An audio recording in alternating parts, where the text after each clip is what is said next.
time, so we're even. This is the show where it pays to be right, where know-it-alls can win it all. This is HQ. How you doing, HQties? I'm your host, playing low post, Scott Rogowski, a.k.a. Quiz Taps Porzingis, laying enough bricks to build the pyramids, broadcasting live from the greatest city on earth, the city that never sleeps, Liepāja, Latvia.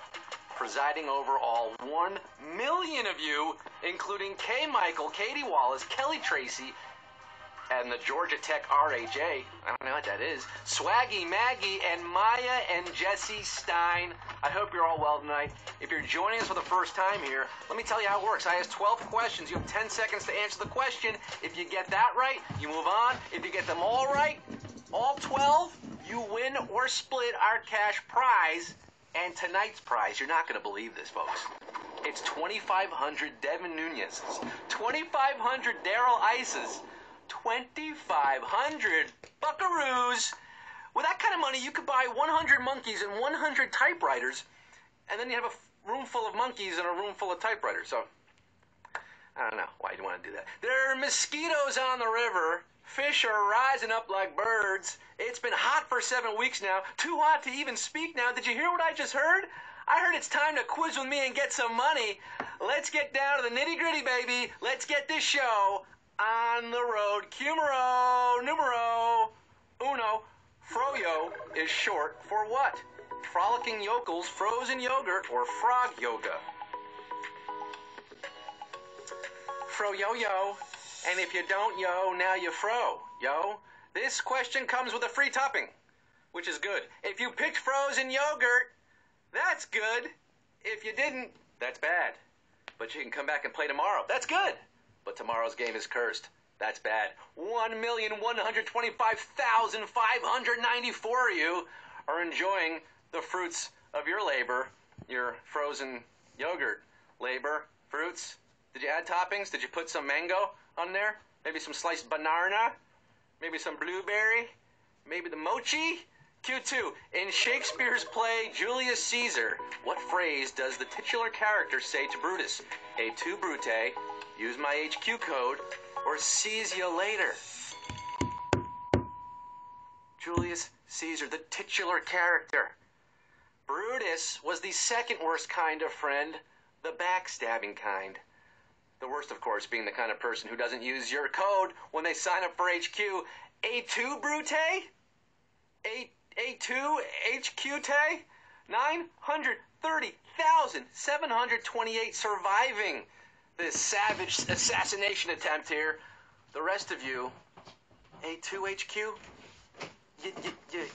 you got stabbed here at Q2. Come back tomorrow. Seize you later? You really think Shakespeare was dropping "sees you later"? Q3. What is the name of a Japanese art form that features trees grown in containers? Kawaii, bonsai, or manga?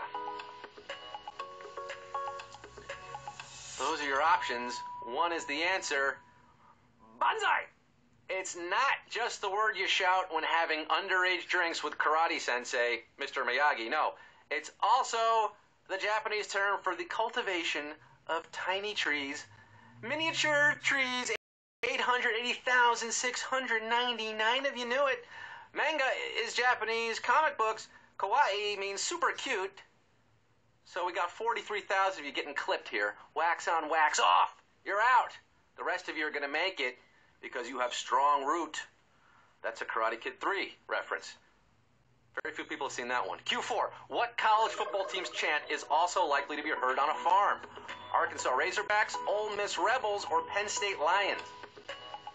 You got to think about the mascot here. What is the team name?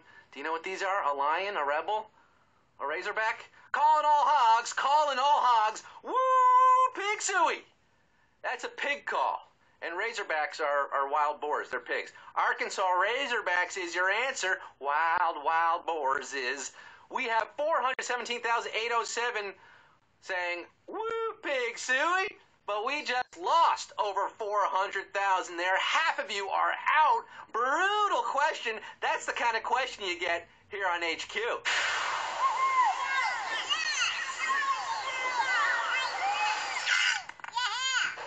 Woo, pig suey. Suey. Shout out Corliss Williamson and Scotty Thurman and those great early 90s teams. We got Q5 for you. Yeehaw! What legendary Buffalo Bills Wild West star had a negative sounding nickname?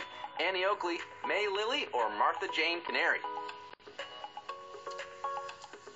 Buffalo Bill. Hey, Buffalo Bill. Annie, are you Oakley? Are you Oakley? Are you Oakley, Annie? They're all sharpshooters, all these women, but only one. Only Martha Jane Canary was known as Calamity Jane. Calamity, of course, meaning disaster. Calamity Jane is your answer. Well, Martha Jane is really the answer. Calamity is the nickname to the Martha Jane. You see how that works? Oh, another gut puncher here at Q5. A lot of you shook. We lost 300,000. We have 102,589 remaining. Slightly savage. Calamity Jane, one of the colorful characters of Deadwood. You know that show on HBO? It was a real place in South Dakota in the 1870s. Wild Bill Hickok supposedly fathered her child. Oh, the calamity! Q6, where did Bernese mountain dogs originate? Myanmar, Switzerland, or Afghanistan? Bernese mountain dogs. I come from top of the mountain, baby.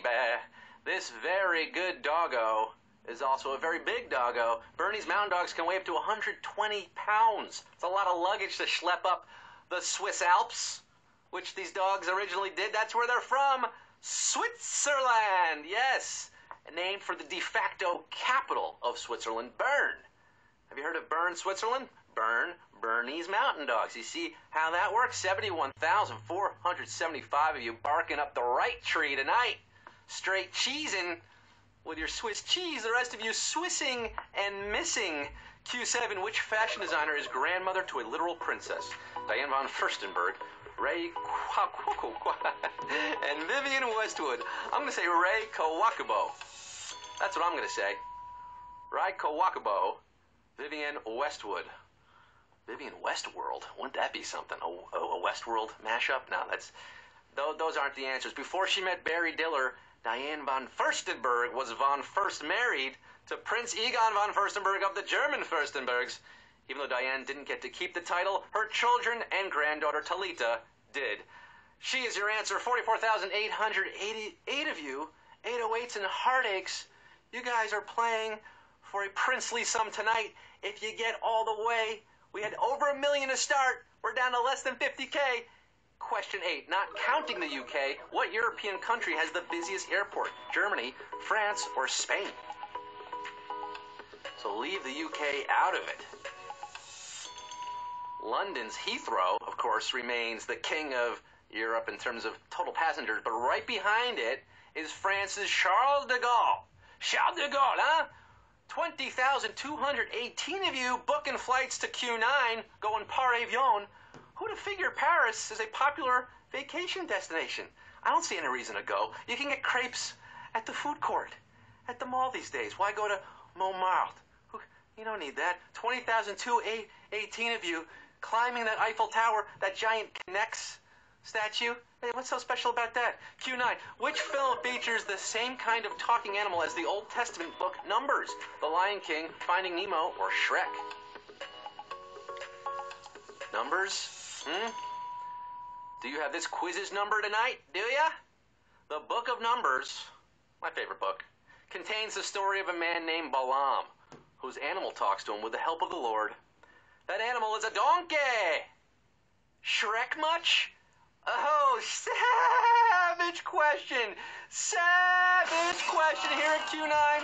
We just lost over 16,000, 17,000. Gone, kaput. You're out of here. We're down to 3,647, shaving the majority of you at Q9.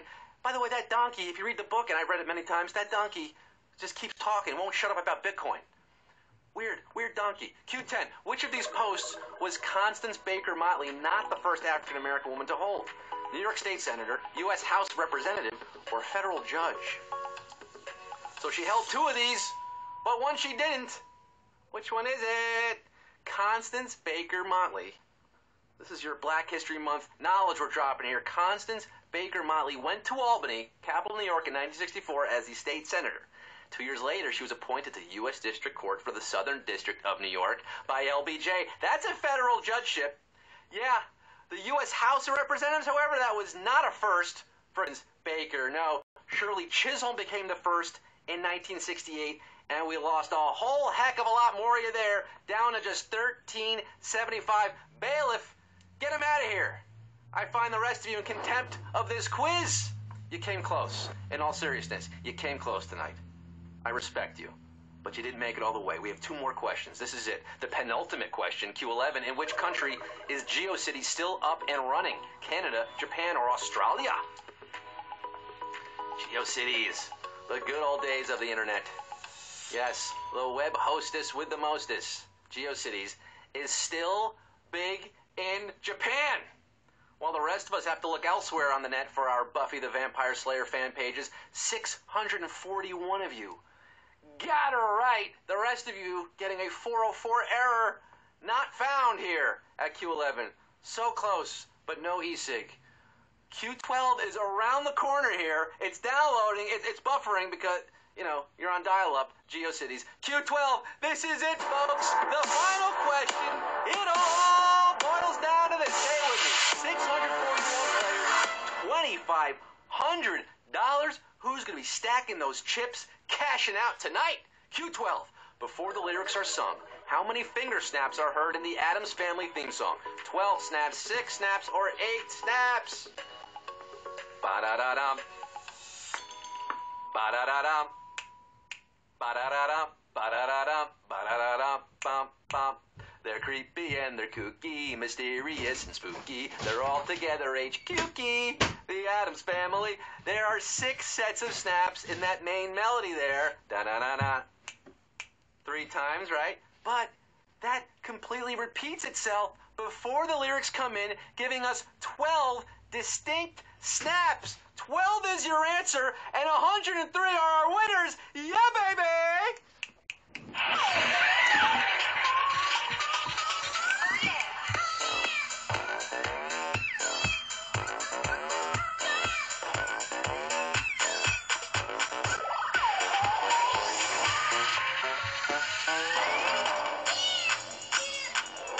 Snapping savage question to end the game at Q12, giving us 103 winners, splitting 25 hundo, taking home just under 25 bucks a piece. Not so shabby for your Wednesday night, getting over the hump.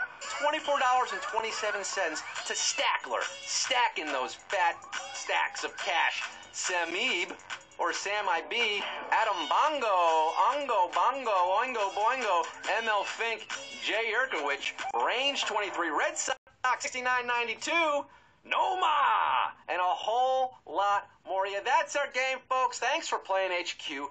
Come on back tomorrow. Maybe bring a friend. Maybe bring a blanket. Have a picnic, you know, make a day of it. 3 p.m. Eastern Time. That's right, we are live every weekday 3 p.m. and every night at 9 p.m. I'm Scott Rogowski. I've been your host. You have been a wonderful audience. In addition to losing Porzingis today, you know, I've got the Mexicali blues because we lost a great soul, an influential thinker and writer today in John Perry Barlow. He was a cyberspace pioneer, a champion of net neutrality, lyricist for the Grateful Dead. Look up his list of adult principles. It's sage advice for those of us struggling with adolescence, which is most of us on the internet. So I'm going to leave you with a few of those tonight. I'll see you tomorrow. Until then, remember, understand humility, foster dignity, forgive, live memorably, love yourself, and endure.